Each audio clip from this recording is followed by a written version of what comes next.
Тия стоят от 6 месеца, тук няма кой да ги маркира. Явно не са много интересни.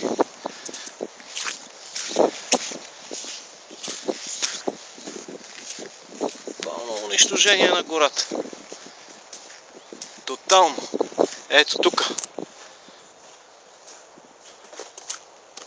Акациеви дървета. Акацията е забранена за резане. Ето едно акациево дърво. Виждате го тук. Чакай да го покажем. Ето тук и буклук са направили. Това е акация. Акациево дърво, което е отрезано от организираната престъпност.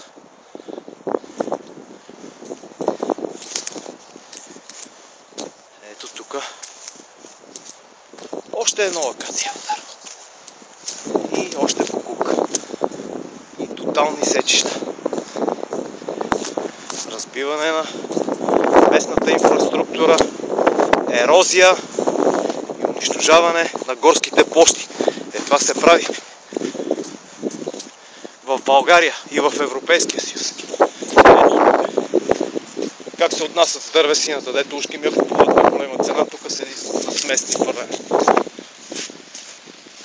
Ето, още една захвърлена акация, за сведение на европейската сигурност. А ето тук тотално унищожаване. Ето тук.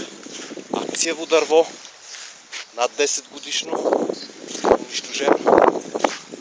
Това са също акациеви дървета тук нагоре. Пълно унищожение. Ерозия.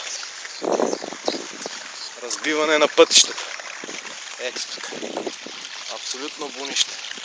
Тук беше като приказка това место. Сега е едно сметище.